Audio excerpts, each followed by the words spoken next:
Geoverse Part 3 To Live as Human by GeodesicDragon Chapter 7 New Life, Old Troubles. "So much for not coming back," the doctor said with a smile as he entered the room. Twilight was lying on her back on the bed while I stood at her side, holding a hoof. "Dr. Haywick," I said, returning his smile. "It's good to see you again, but I'm here for Twilight." Haywick looked at Twilight. She grinned sheepishly. "Well then," he said, "what seems to be the problem?" "I think I'm pregnant," Twilight replied. Haywick's smile grew a little bigger. "She's here for a scan," I said, "though I'm not sure what good that will do, considering the fact she only found out yesterday." Twilight bit her lip. I looked at her and let out a low groan. "You've known for a while, haven't you?" I asked. Twilight nodded. "A month at least," she replied. "Sorry." I squeezed her hoof. "Don't worry about it," I said, kissing the top of her head. "I assume you'd like to know the gender of your child?" Haywick asked, as he stood at Twilight's other side. We both shook our heads. "We actually want to know if she's carrying a hybrid," I said bluntly. Haywick's smile vanished, replaced by a slight frown. "Very well," he said, "though the possibility of a hybrid being born without magical interference is extremely low."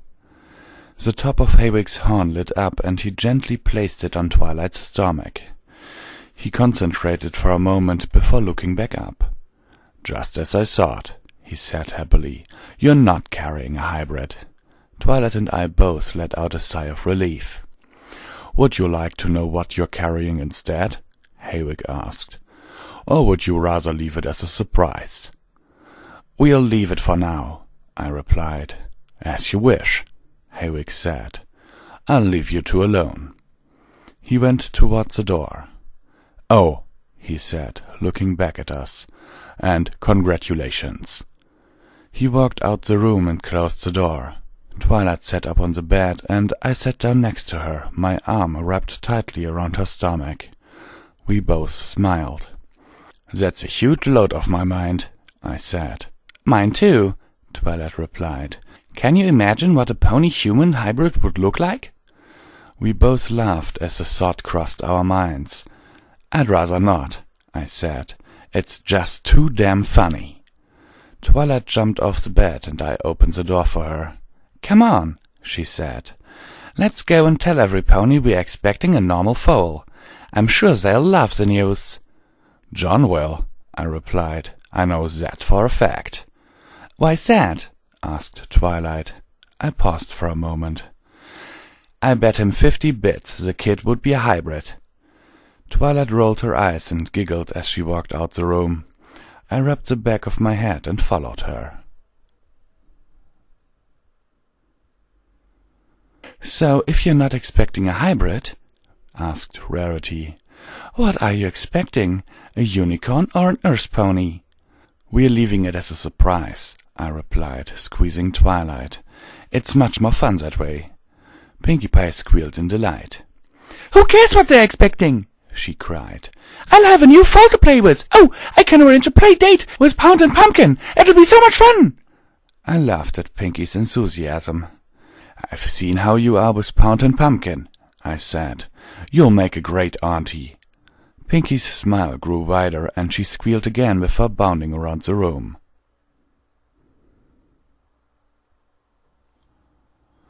The time ticked by slowly as my friends and I enjoyed ourselves. To add to the celebration of Twilight and I's bundle of joy, Ace and Pinkie finally realized they loved each other. I had seen the signs for months, so it was good to see them together at last. "I knew it!" I yelled, as Pinkie nuzzled Ace's chest after smothering him in kisses. "I knew this was going to happen." There was a knock at the door. As everyone cheered for Ace and Pinkie, I opened it to find Twilight's parents and brother standing before me. "Oh, hello, Mr. and Mrs. Sparkle," I said. "What's up, Shining?" "Hi, Geo," Shining Armor said. "We heard the news." "Come on in," I said as I stood aside to let them all in. "Twilight, your family's here." "Mom, Dad, Shiny!" Twilight came over and embraced her family in a group hug as I laughed at how some of my Britishness had rubbed off on her, since she didn't say Mom like she normally did. "Hey, Twily," Shining said, giving his sister a hug. "Pinkie Pie invited us." He broke away from Twilight and, to my surprise, hugged me. "I'm gonna be an uncle," he beamed. "Oh, and Cadence couldn't be here due to being on royal business, but she asked to pass her congratulations as well." "And we're going to be grandparents," said Twilight's father. "You've made your mother and I prouder than ever, Twilight." Twilight blushed. "Thanks, Dad," she said. "I knew you were the right one for our Twilight," said her mother. "I trust you'll take good care of her." "Of course I will, Miss Sparkle," I replied. "She is my wife, after all. I will take care of her and our child, no matter what."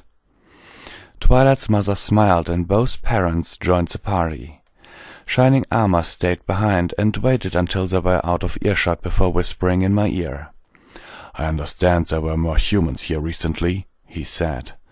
My eyes widened. "How did you know about that?" I asked.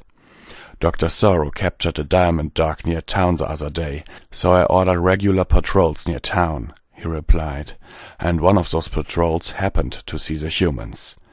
"I can assure you, Shining," I said as coolly as possible, "that they mean no harm. In fact, they should be in the process of leaving." "Yes, my troops did say that they were packing up," Shining said, "but the question is, why were they here to begin with?" I told Shining everything about why the military was in Equestria. I neglected to tell him what I'd learned about John, since I felt it was no longer necessary. "Okay," he said once I'd finished.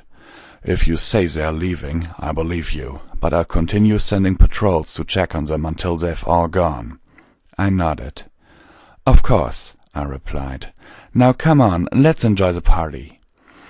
I laid a hand on his shoulder and ushered him inside. I closed the door, only for it to be knocked on again. I cursed under my breath and opened it, only to get a face full of white and dark blue. I looked up to see both princesses looking down at me, with huge grins on their faces. "Ah, princesses!" I said loudly. The music and chatter stopped as all eyes turned to the door. "What brings you here?" "The party, of course," Luna replied. "Twilight Sparkle is a good friend of ours, so it would be rude of us not to join her celebrating her good news." I smiled. "Of course," I said as I stood aside. "Please come in." As both princesses entered the room, everyone present bowed. It wasn't long before Luna was on the dance floor while Celestia was talking to Twilight and I. "Shining Armor tells me more humans were in the Everfree Forest," she said. "Tell me, what has become of them?"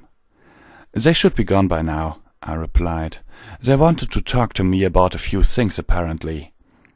"Such as?" Celestia asked, raising an eyebrow. "They just wanted to know how I knew Dr. Sorrow, and what I had to do with his research into interdimensional travel." "Nothing else?" the Sun Princess replied. "That's all," I said. "They should be gone by now, in fact, but Shining Armor said he'd send another patrol out, so we'll see." Celestia smiled. "Well then," she said, "as long as that's dealt with, I have nothing to worry about, other than Twilight here." Twilight hugged her mentor tightly. "You let me worry about Twilight," I said, stroking her mane. "Have you thought about names yet?" asked Celestia. Twilight and I exchanged a glance. "Not yet, Princess," Twilight said. "It's a bit early for that." "I understand," Celestia replied. "And remember, if you need any help, you know where to find me." I nodded as Celestia joined her sister on the dance floor. Twilight and I sat by the window, watching Luna's moon make its gradual ascent into the sky. A shooting star streaked across the sky, and I felt Twilight tense up. I looked at her to see she was crossing her hoofs, had her eyes shut tight, and was mouthing something. "Making a wish, huh?" I asked her. She nodded. "What was it?" "If I tell you," she replied, "it won't come true."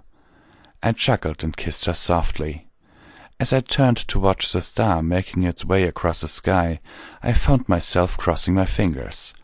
I closed my eyes and whispered, "I wish for the strength to be a good father." I felt something poke me. I opened my eyes to find that Twilight had jabbed me in the side with a hoof. "You'll be a great dad," she said softly. As I looked into her eyes, I saw them glistening in the moonlight. I held her close and smiled. "I know," I replied, "but a little bit of extra strength wouldn't hurt."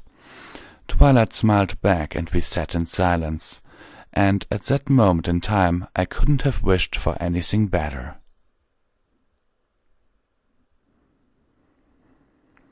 The two royal guards entered the clearing and looked around. The area was quiet and showed no signs of having been occupied. "Looks like the humans have left," said one. "They even took the time to clean up their mess." "That was good of them," the other replied. "Come on, let's report back to Captain Shining Armor." As the guards turned and walked back towards Ponyville, a voice carried on the breeze, full of contempt and anger. "Pony bastards!"